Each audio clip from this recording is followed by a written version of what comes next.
discusión que será orientado por el profesor Néstor Osuna, quien es director del Departamento de Derecho Constitucional de la Universidad Externado de Colombia, abogado de la Universidad Externado y doctor en Derecho por la Universidad de Salamanca, España, profesor e investigador del Instituto Carlos Restrepo Piedrahíta y conjuez de la Corte Constitucional entre 2007 a 2010. Entre sus obras se destacan apuntes sobre el concepto de derechos fundamentales y tutela y amparo de derechos protegidos. Tiene la palabra, doctor. Gracias.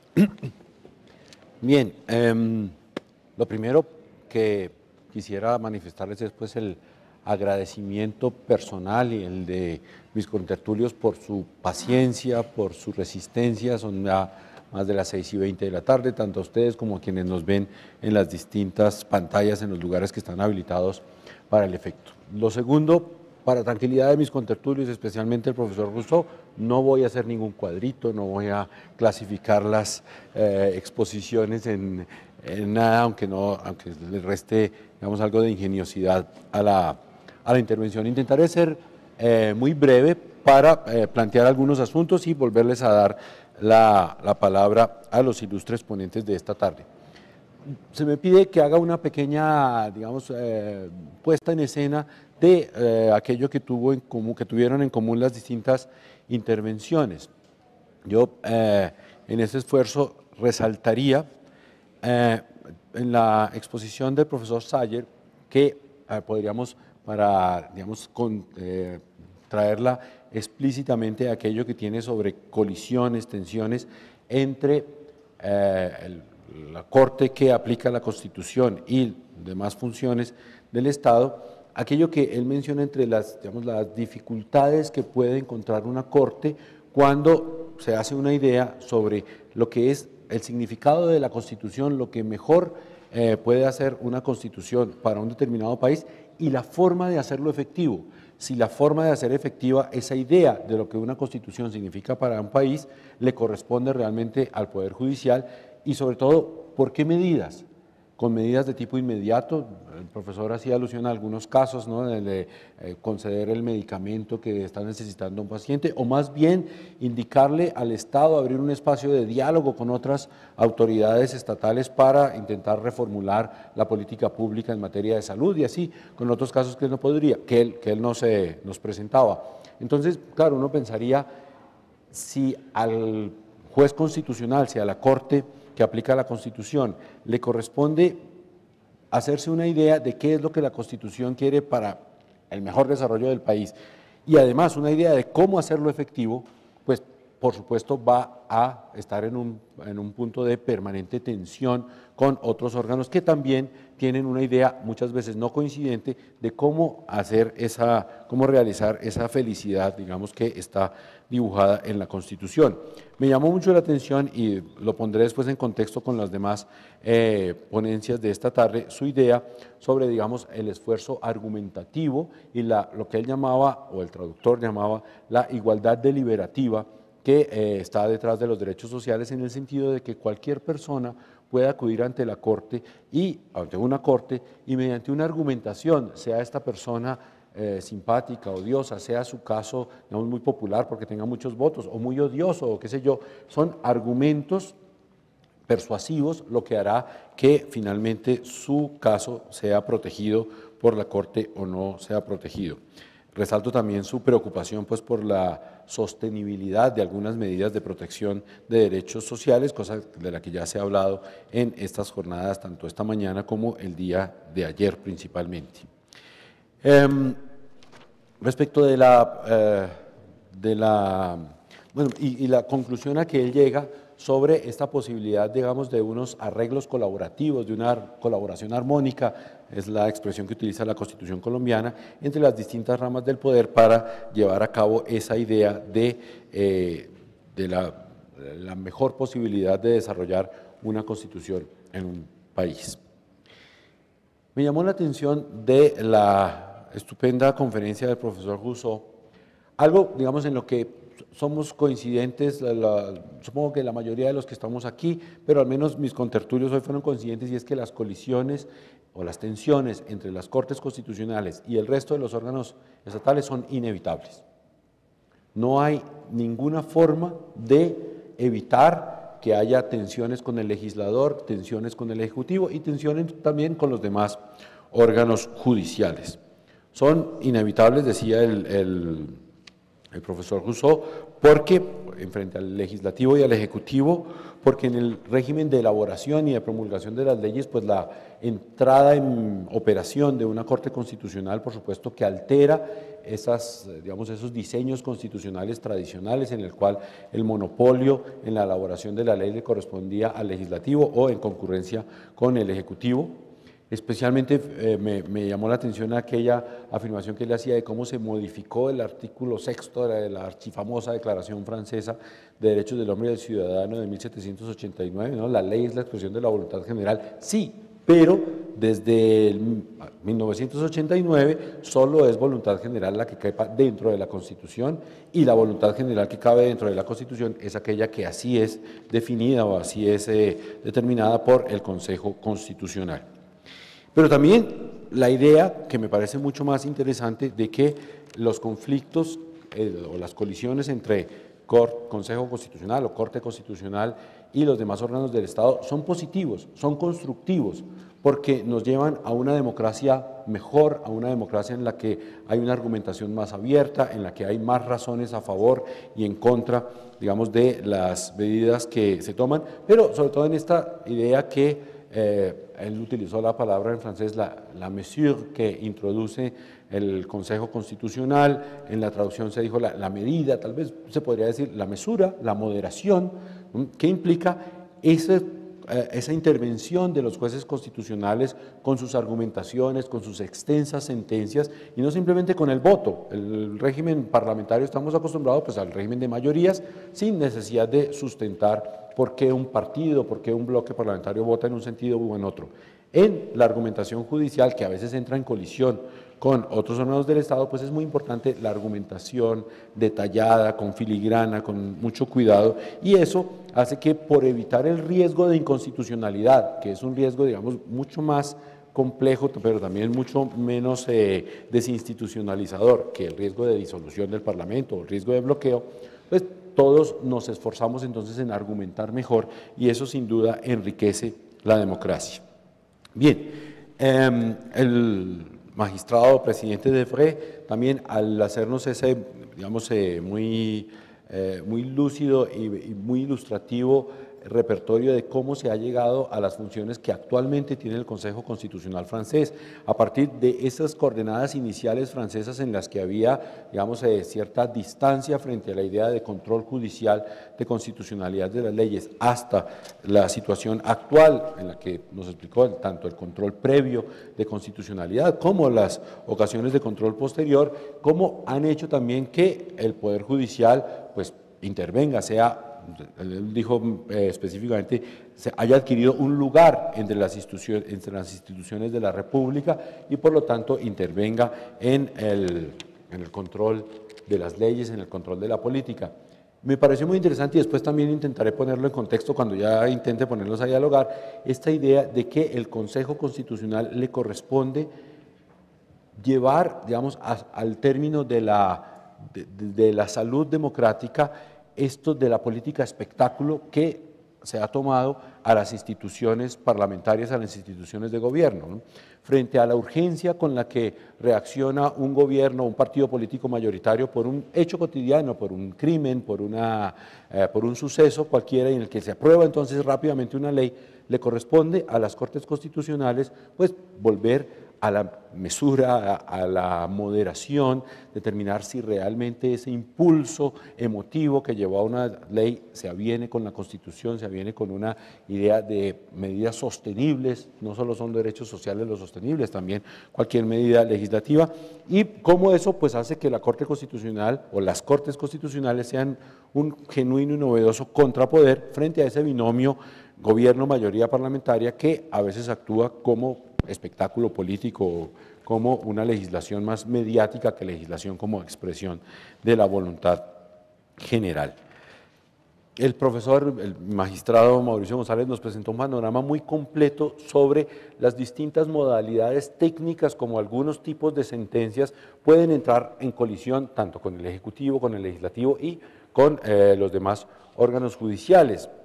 Resaltaría, tal vez porque, digamos, aunque pues estando en la cotidianidad colombiana, digamos que son asuntos con los que en alguna ocasión nos hemos tenido que enfrentar, la idea que nos mostró cómo la Corte a veces entra en conflicto en conflicto con otros órganos, porque ha expandido sus competencias hacia algunos actos que formalmente no son leyes o decretos con fuerza de ley o legislativos, sino actos administrativos generales que establecen una regulación que materialmente sería de ley, o actos privados que son previos al procedimiento legislativo. Claro, de todo eso tenemos ejemplos más o menos recientes en la jurisprudencia, y también pues esa posibilidad que la Corte Constitucional ha asumido de revisión de reformas a la Constitución por vicios de competencia y por vicios de trámite, ejemplos también que son supremamente conocidos y frecuentes. Bien, pero yo quisiera, para aprovechar el tiempo, poco que nos queda y muy valioso, claro que también digo, salir a esta hora de este auditorio o salir dentro de 20 minutos con el tráfico de Bogotá es más o menos lo mismo, eso alivia mi sentimiento de culpa por hacerlos quedar un poco más aquí en el auditorio. Pero ya que hablábamos del tiempo que es tan escaso, me llamó mucho la atención y creo que puede ser una nota común de las 4 intervenciones de esta tarde, esta idea del tiempo, es decir, el tiempo de la política y el tiempo del Poder Judicial pareciera ser que no son iguales. El tiempo de la política es un tiempo de la urgencia, es el tiempo del espectáculo, es el tiempo que dura encendida la cámara de televisión, es el tiempo que dura indignada la opinión pública frente a un suceso, y frente a ello los poderes políticos, los poderes, digamos, de la democracia electiva reaccionan también con mucha urgencia. La ley que no alcanza a estar aprobada en 3 meses pues ya pierde todo sentido, y por lo tanto los órganos deliberativos, los órganos parlamentarios y los gobiernos tienen mucha urgencia en que las leyes sean muy prontamente, o que determinadas leyes sean muy prontamente decididas y que entren en vigencia. Frente a ello, los jueces reaccionan en un tiempo más humano, en un tiempo que no es de espectáculo, en un tiempo que vuelve por la reflexión, el debate, la argumentación, el intercambio de ideas, que probablemente es un poco, digamos, disfuncional frente al lustre de la cámara de televisión o de la opinión pública con sus inquietudes cotidianas, pero que es esencial para el funcionamiento de una democracia avanzada, de una democracia sólida, de una democracia con la cual valga la pena comprometerse. A medida que ellos hablaban sobre los tiempos, recordaba dos lecturas, una de un profesor italiano, Gustavo Zagrebelsky, que también tiene unas páginas que siempre me han parecido maravillosas en contra de eso que él llama el tiempo real de la política, ¿no? De que el referendo tiene que ser rápido, tiene que ser ya antes de que la opinión pública se enfríe, no importa si no se alcanza a entender cuál es el significado de lo que se le está preguntando a la población, pero rápidamente hay que decidir, no importa qué se decide, pero hay que decidir muy pronto. Frente a ello, el Poder Judicial viene a ser como la conciencia de 2000 años de historia de la cultura occidental, de 2000 años de historia de una construcción, pues por supuesto no exenta de vaivenes de la democracia, de nuestros valores jurídicos fundamentales que son comunes en Europa occidental, en América del Norte y del Sur. Y en ese sentido, esa vuelta por un tiempo más humano, más razonable, más, digamos, más reflexivo, me pareció bien interesante encontrarla y me sorprendió que hubiera esa coincidencia. Y la otra imagen que venía a mi mente era de un texto de Milán Kundera que leí hace muchos años, que se llama La lentitud, y él comparaba los tiempos pasados de lentitud que él añora en esa novela, y pone la siguiente imagen: llega el amante a recoger a su amada para ir a una fiesta.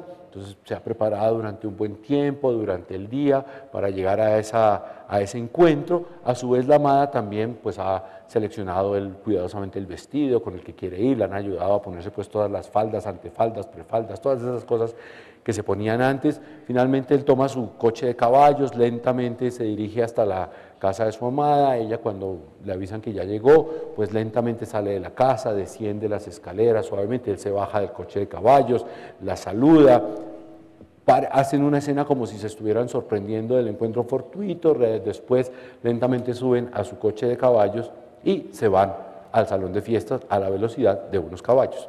Eso opuesto a una escena cotidiana y es más o menos lo mismo, pero pensemos en el novio que va en una moto a toda velocidad haciendo mucho ruido, que cuando faltan 3 calles para llegar le llama por celular, le dice baja ya, ella que en 2 minutos se pone su pantalón vaquero, su blue jean, baja por el ascensor, brinca sobre la moto y salen corriendo. Bien, qué hermoso, dice Kundera, aquel tiempo de la lentitud. No, aquellos de ustedes, los más jóvenes que están más atrás, se estarán burlando pues, de las cosas que a mí se me vienen a ocurrir a esta hora. Pero ça dépend qui est la maîtresse et qui est l'amant. Exacto. Pero esa, digamos, esa ocasión de reflexión, de tomarse con gusto la vida, el momento, creo que es algo que el Poder Judicial nos está permitiendo en materia democrática.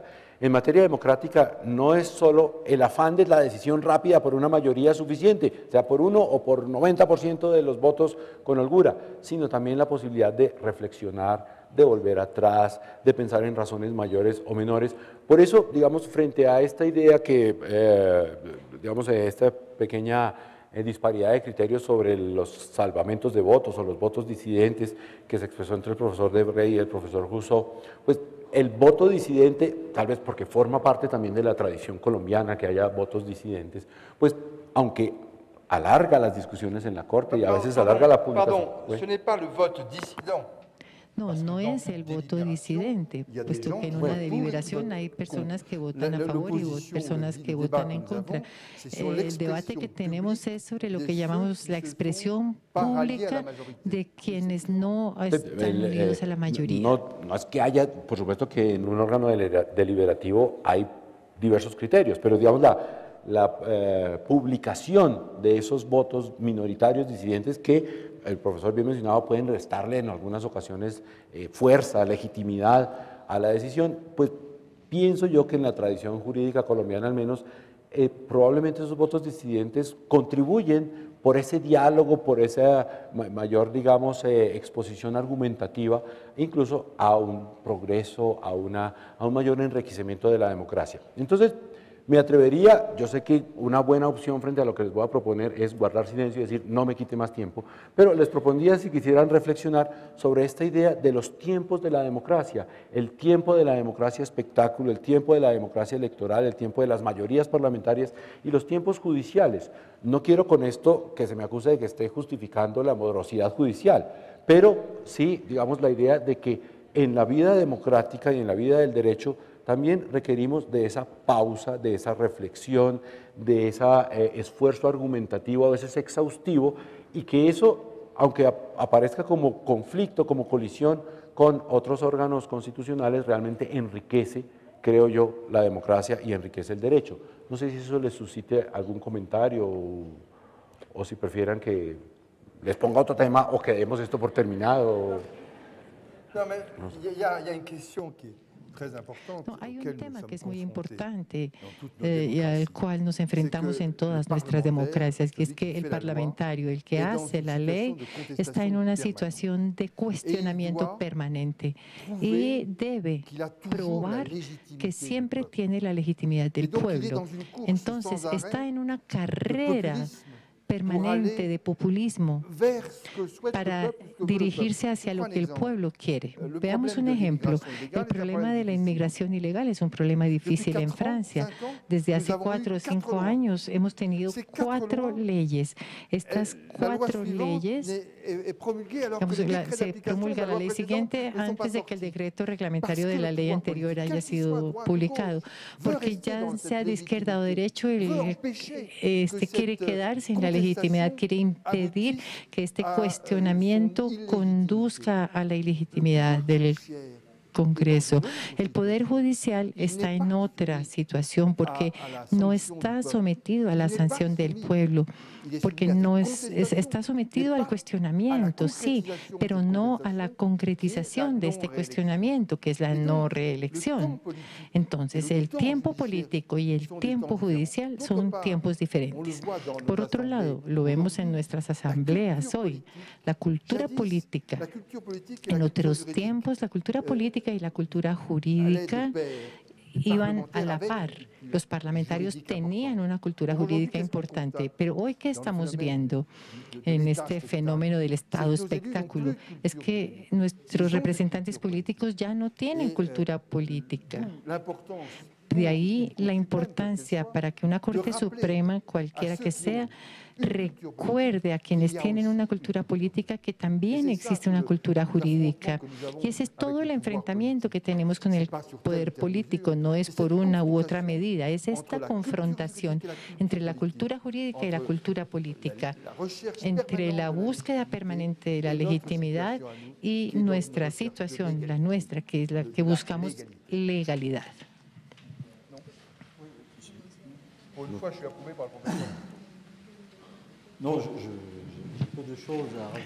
No tengo nada que agregar a lo que ustedes han dicho. Quise insistir efectivamente en la importancia de las temporalidades en la realización de la utopía democrática. Es decir, la democracia es un poco como la poesía o como la música, es un asunto de ritmo. Hay ritmos cortos, inmediatos, y hay ritmos largos. Hay que tener cuidado, efectivamente, para que el ritmo largo de la deliberación no se eternice. Es lo que decía Woody Allen. La eternidad molesta sobre todo hacia el final. Hay que evitar entonces que el tiempo de la deliberación sea demasiado largo. Ahí es donde está la idea mía de medida.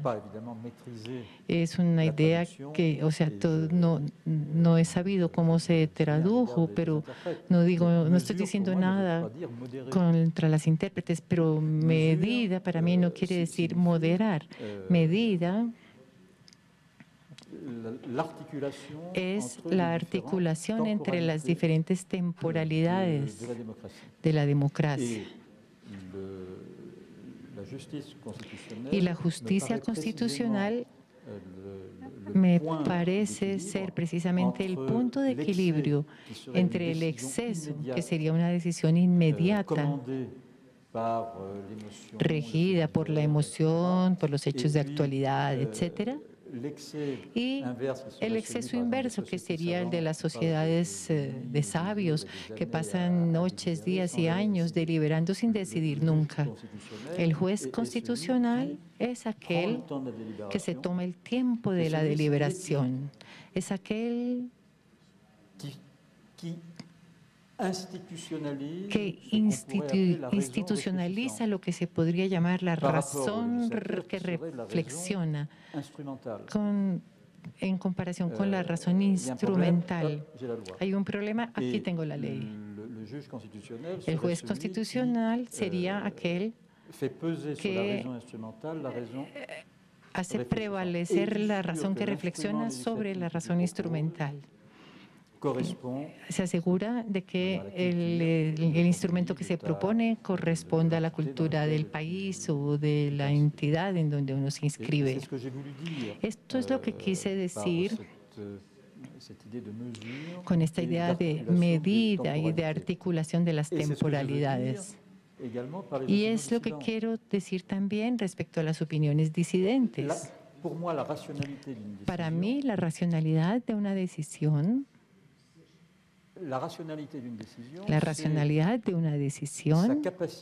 es su capacidad para admitir que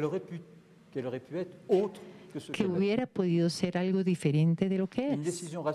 Una decisión racional no es una decisión que dice esto es así y no puede ser de otra manera, porque de otra manera eso sería algo irracional. Para mí una decisión racional es una decisión que integra la posibilidad de haber podido ser otra. De ahí la opinión disidente, que muestra que con respecto a tal interpretación del principio de legalidad, había otra interpretación posible. Y al publicarla al mismo tiempo que la decisión mayoritaria, mi decisión es racional, puesto que muestra que otra decisión diferente a la que se tomó era posible. Y esto da el absoluto relativo, es decir, que la decisión mayoritaria es absoluta en el momento y para el momento en que es tomada, pero nada indica que esta significación que se le atribuye en un momento dado sea la correcta o la interpretación buena, correcta y definitiva, porque la democracia continúa, la interpretación continúa y son posibles otras interpretaciones. Siempre está la temporalidad que vemos en perspectiva. Simplemente porque la democracia, bueno, pues yo no tengo una definición diferente de democracia, sino la de que es un horizonte. Como el horizonte, mientras uno más se acerca, más se aleja. La democracia es lo mismo, pero es importante como horizonte, puesto que precisamente nos llama, nos guía. El principio, la Declaración de 1789. Esta declaración de 1789 no está detrás de nosotros, ella está adelante de nosotros. El principio de legalidad es algo que nos jala, es un horizonte y es precisamente este juego entre las diferentes temporalidades. Es en este juego en donde, pienso yo, participan las Cortes Constitucionales, cualquiera que sean, de hecho, las modalidades de este control, a priori o a posteriori, concreto o abstracto. Mi posición es diferente a la del profesor. Pero hay un momento cuando uno está en una jurisdicción constitucional en el que uno tiene que ponerle término a un cuestionamiento de la ley, por una parte. Por otra parte, los actores económicos, los actores sociales necesitan seguridad jurídica. Hoy en día, la inestabilidad jurídica es la que crea problemas. Si en nuestra decisión decimos, miren, esta es la decisión, pero no todo el mundo está de acuerdo, hay otras vías posibles.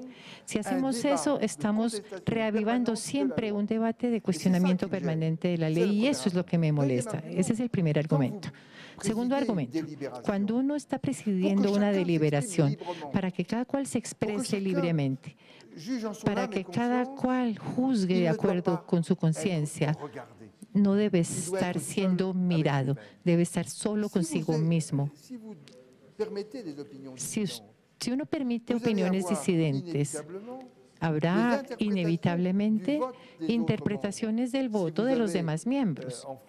Si en Francia usted permite que dos miembros entre 9 expresen una opinión disidente, pues uno sabe exactamente quién que votaron los otros 7. Entonces, el secreto de la deliberación, no hablo del secreto del procedimiento, puesto que este es contradictorio, pero hay un momento en donde el juez está consigo mismo, frente a sí mismo y no frente a los demás.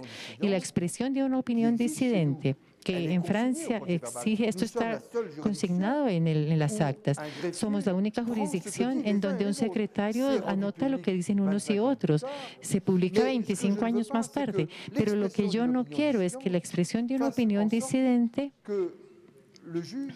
permita que el juez ya no esté frente a sí mismo, sino frente a los demás. Voy a darles un ejemplo. Cuando yo llegué al Consejo, yo publiqué, usted lo sabe, las actas de las 25 primeras sesiones. Y vimos que el secreto de las deliberaciones había estado en un momento. Y en los meses siguientes a esta publicación, algunos miembros del Consejo llegaron con declaraciones escritas a la deliberación, puesto que querían que esto quedara consignado. Y como ellos habían hecho su declaración escrita, y como la verdad viene a medida que uno va hablando, yo me di cuenta de que era cada vez más difícil llegar a una posición común, porque como ellos sabían que en 25 años sus deliberaciones serían publicadas, entonces no querían cambiar de opinión. Llegó un momento en que yo tuve que decirles, cometí un error, nunca volveré a publicar esto. No sé si lo voy a hacer, pero bueno, las promesas solo comprometen a quienes las reciben. Entonces, ahí vi ese cambio de comportamiento cuando la persona sabe que va a ser publicada. Por ejemplo, cuando tuvimos una deliberación extremadamente difícil sobre la adopción de los niños por parejas homosexuales, el tema es muy difícil, es un tema que llega a la conciencia de cada cual. También cuando tuvimos una deliberación sobre el matrimonio homosexual, es un tema para el que todas las lecturas son posibles. Pero sí, claro, pero como la opinión estaba ahí, los grupos de presión se expresaban, pero si hubiéramos publicado las opiniones de unos y otros, no hay más deliberación porque ya la deliberación no era libre. Y como yo les dije al principio, les aseguro, les pido que deliberen según su conciencia y no en función de convicciones religiosas. Digan lo que ustedes sienten. Así fue como pudimos tener una deliberación libre. Lo que me da miedo, yo no estoy diciendo que tenga razón, pero me da miedo que se introduzca en estas deliberaciones, que son momentos excepcionales de inteligencia, de diálogo entre hombres. No hablo de mí, sino de los otros hombres muy inteligentes. Es fascinante ver esto, pero si se introduce la idea de que uno va a publicar la idea de los demás, se acabó la libertad, la deliberación se vuelve triste, plana y se vuelve una deliberación política.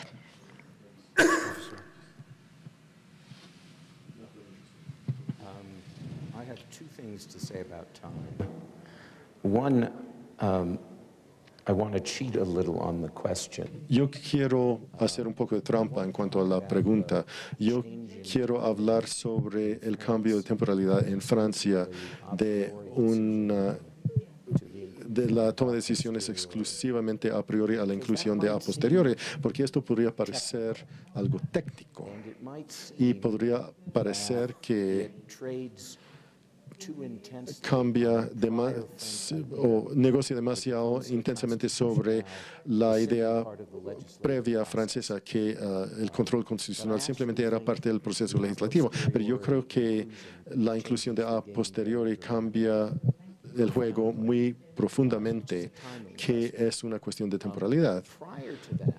Previo a eso, me parece que la mejor defensa en Francia, aparte de los buenos resultados del Consejo Constitucional, era el que se dio, o sea que es una forma de contrapesos en un mundo donde el parlamentarismo redució otros contrapesos, pero después, para la primera vez, es posible pensar sobre lo que yo me refiero como la igualdad deliberativa, es decir, que ya no es meramente un proceso o juego entre los líderes políticos y miembros de la Asamblea, el presidente del país y los disidentes, sino que ahora es posible, en principio, para que los individuos puedan avanzar argumentos constitucionales.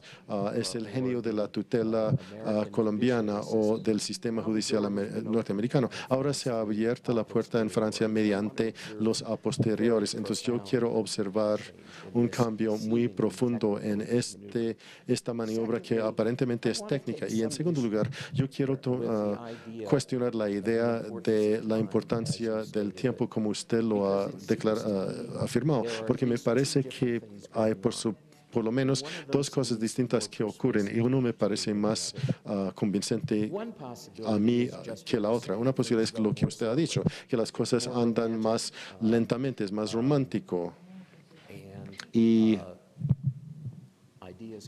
las ideas pueden cambiarse, el mundo puede seguir adelante, pero yo creo que ocultado en esta metáfora del tiempo y de la lentitud y la visitación es un sentido que por lo menos a mí es más convincente. Quizás es injusto asignarlo a usted, pero yo creo que es el argumento. La noción es que uno no simplemente ofrece una provisión o una disposición para resolver algo mediante una votación. Hay que citar argumentos y los argumentos tienen que ser cumplidos. Esa es la deliberación en la forma primitiva. Es lo que el profesor Alexis se refiere como la representación argumentativa, y yo, de otra perspectiva, hablo de la igualdad deliberativa. Entonces, resulta que es verdad que la deliberación se demora y la argumentación se demora, pero yo creo que lo que es exquisitamente legal y jurídico y en cierto sentido exquisitamente democrático sobre la toma de decisiones judiciales no es el tiempo que se requiere para la deliberación, sino que la deliberación en sí. Y aquí, en realidad, creo que las escrituras explícitas, aunque pueden cohibir la conversación, pero que en últimas dar razones de manera explícita puede ser muy atractivo y muy importante. Yo quiero decir que registrar las disidencias, bueno, dice que hay otras posibilidades, pero hace otras cosas también. Ayuda a formar un entendimiento de lo que hace la mayoría, lo que dice el disenso sobre lo que hace la mayoría. Muchas veces una de las soluciones más claras en cuanto a dónde hubo acuerdo y desacuerdo. Y si usted está pensando sobre resultados futuros, ver tanto las opiniones de la mayoría y del disenso me parece que es muy de gran ayuda y de mucha intervención. Entonces, estas son mis dos intervenciones, pero ahora necesito ser breve por las limitaciones, por el tiempo. Muchas gracias. Sí, y creo que no por lo siguiente, hay unos elementos estructurales. Por ejemplo, la institución del bicameralismo, como ocurre en nuestros países, distinto de lo que sucede en países federales donde tiene una justificación en función de que la Cámara Alta representa a los estados, la Cámara Baja representa al pueblo, o en algún otro país donde la Cámara Alta representa a la nobleza y la Cámara Baja representa al pueblo. Aquí todos somos pueblos y no existen estados federales. Entonces, el bicameralismo nuestro ha estado pensado para extender el tiempo de la reflexión legislativa. En palabras de Federico Nietzsche, para pasar por 4 estómagos cada bocado, para rumiar, como decía Nietzsche. Entonces nosotros tenemos 4 debates, un proceso a veces reiterativo de repetición de los mismos debates en una comisión, en una plenaria de Cámara Alta, en la comisión correspondiente de la Cámara Baja y su plenaria, para precisamente propiciar esos espacios de reflexión. Entonces habría una propensión a darle al proceso legislativo también unos términos bastante cómodos de reflexión, así eso no se haga y todo se resuelva al final a pupitrazo limpio. Pero esa protección estructural existe.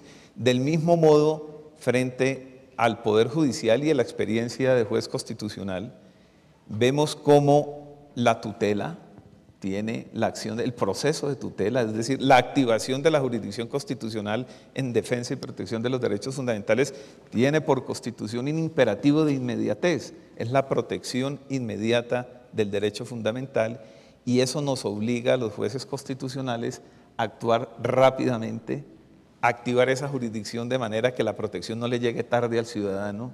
Y de este modo también estructuralmente estamos planteando excepciones a las afirmaciones iniciales. En todo caso, con la existencia de 1.300 sentencias al año más los autos, algunos importantes que profiere la Corte Constitucional, vivimos en el mayor de los afanes y sentimos nostalgia por el elogio de la lentitud que usted hizo. Y recuerdo, pues, me acaba de pasar con la conferencia, y recuerdo el poema de Jorge Luis Borges, hablando del reloj de arena. Y decía algo así como: hay un agrado en observar la arena que resbala y que declina, y a punto de caerse arremolina con una prisa que es del todo humana. Yo creo que ese es el caso de la Corte Constitucional. Bueno, le agradezco muchísimo a mis contertulios, a ustedes, pero el tiempo largo o corto ya por hoy se terminó. Quisiera, sin embargo, no dejar pasar esta ocasión sin terminar con una frase que me parece muy bella, para irnos muy tranquilamente a casa. Sobre las colisiones y las tensiones entre la Corte Constitucional y otros órganos. Se la oí hace como 30 años a Manuel Gaona y como no hay testimonio escrito de esa frase, tenemos entre algunos distintas versiones de esa frase. En algunas ocasiones con Rodrigo Primi he conversado sobre cómo fue exactamente la frase, pero que creo que puede resumir por qué hay tensiones entre la Corte Constitucional y otros órganos del Estado. Decía Manuel Gaona, lo que la Carta le pide a la Corte es que le haga el corte a los que violan la Carta. Lo que la Carta no le pide a la Corte es que le haga la corte a los que violan la Carta. Nos vemos mañana. Buenas noches.